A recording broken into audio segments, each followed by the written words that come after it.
এখানে দাঁড়া আমি একটু দেখতে চাই কে বলছিল বাসাতে বলছিল এই ছেলেটাকে হোসেন কোথায়? হোসেন আসেন আসেন সামনে কোনো কথা বলছি শোনো তোমরা বিভিন্ন জেলা থেকে বিভিন্ন এলাকা থেকে আমাদের এলাকায় মাদ্রাসা একটা প্রতিষ্ঠান করছে তোমরা এখানে লেখাপড়া শিখাইছ তোমরা গন্ডগোল পক্ষে বিপক্ষে তোমাকে যেই বুঝাক ভালো লাগুক খারাপ লাগুক দুনিয়ায় করি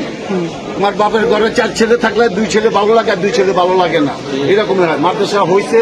তোমরা কিছুদিন পর পরে কার উস্কানিতে কার কথায় তোমরা আজকে মিছিল করছো আমাকে কোনো বাইরে পয়দা করছো আমাগুলোকে তোমরা বুঝতে পারো নাই সময়ও দেও নাই আমরা তো 2-4 মাসের মধ্যে একবার করে মিটিং করি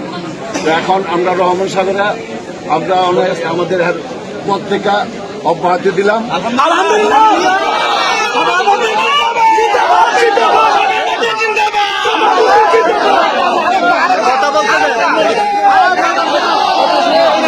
কালকার মধ্যে